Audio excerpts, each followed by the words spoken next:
हमारे यहाँ हमारी संस्कृति में बड़ा मशहूर श्लोक है, पिबन्ति नद्यः स्वयमेव नाम्भः न खादन्ति वृक्षाणि फलम् नादन्ति सस्यं खलु वारिवाः परोपकाराय सतां विभूतयः। हिंदी में अगर इसको कहें तो वृक्ष तो नहीं फल बखाए, नदी ने संचय नीर, परमारथ के कारण है साधुन धरासरी। अगर मैं इसका भावार्थ बताऊं तो हमारी परंपरा में मान्यता है कि नदियां अपना जल स्वयं कभी नहीं पीती, बल्कि दूसरों के उपकार के लिए नदियों में पानी बहता है। पेड़ स्वयं अपने फल को कभी नहीं खाते, बल्कि दूसरों के पेट भरने के लिए उन्हें फल देते हैं। वैसे ही बादल भी अपने बरसाए हुए जल द्वारा उगाई फसल को कभी नहीं खाते। मुझे लगता है ठीक उसी प्रकार समाज के प्रबुद्ध जनों का जीवन सिर्फ अपने लिए नहीं, बल्कि समाज की सेवा और दूसरे की भलाई के लिए समर्पित होता है। मैं समझता हूं कि सदियों से इन आदर्शों ने हमारे देश की आवाम का मार्गदर्शन किया है। हम सब जानते हैं कि डल झील का अस्तित्व अपने से ज्यादा आवाम के लिए महत्वपूर्ण है। डल झील यहाँ की पहचान है, सबकी पहचान है। डल हो, नगीन हो, ये जम्मू कश्मीर की तमाम झीलें और नदियां यहाँ की आवाम की जीवन रेखा है और एक बहुत बड़ी आबादी आवाम की अपनी आजीविका के लिए भी उन पर निर्भर करती है। और इसलिए केवल एसएमसी का, एलसीएमए का या सरकारी कर्मचारियों का ये जिम्मा नहीं है, बल्कि ये आवाम की भी नैतिक जिम्मेदारी है कि सेवा भाव से जल झील तथा बाकी जो हमारे पानी के स्रोत हैं उनकी सफाई में अपना योगदान दें। आप सब जानते हैं पिछला जो एक महीना रहा है वो जम्मू कश्मीर के लिए बड़ा चुनौतीपूर्ण रहा है। एक के बाद एक अनेक नेचुरल कैलेमिटीज ने यहाँ के लोगों की कठिन परीक्षा ली है। मैं समझता हूं कि इन आपदाओं के बीच जनसामान्य को भी अब ये बात समझ में आने लगी है कि अपनी झीलों और प्राकृतिक संसाधनों का महत्व हमारे लिए क्या है। ये सच्चाई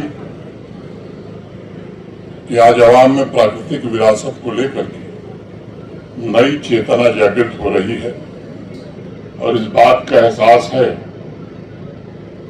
ये जो हमारे संसाधन हैं, इन संसाधनों पर मनुष्य का, आवाम का अधिकार बड़ा टेम्पररी है और इसलिए अब ऐसे चुनौतीपूर्ण समय में और महत्वपूर्ण हो गया है कि हम अपने जो नेचुरल रिसोर्सेस है, प्राकृतिक जो संसाधन है, उनके साथ तादात्म्य बनाकर, तालमेल बनाकर नए सिरे से जीना सीखें।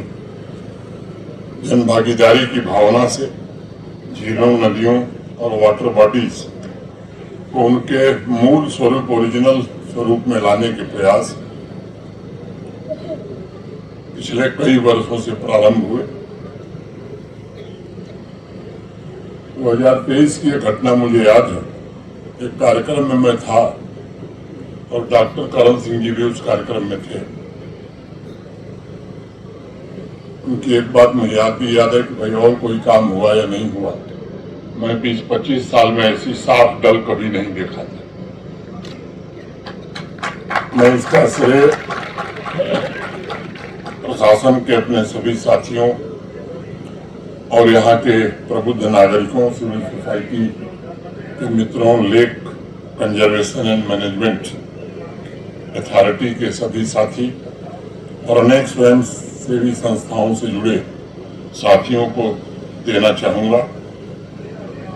पिछले कुछ वर्षों में डल, नगीन झील और इसके 337 वर्ग किलोमीटर कैचमेंट एरिया के संरक्षण के लिए मैं मानता हूं कि बहुत ही संवेदनशील ढंग से काम करने का प्रयत्न हुआ है। इस अभियान में झील के 1/3 हिस्से का पुनरुद्धार हो सका है और 6.5 वर्ग किलोमीटर क्षेत्र मोटे तौर पर ऐसा मुझे बताया गया है कि लिलीज मुक्त हो गया है।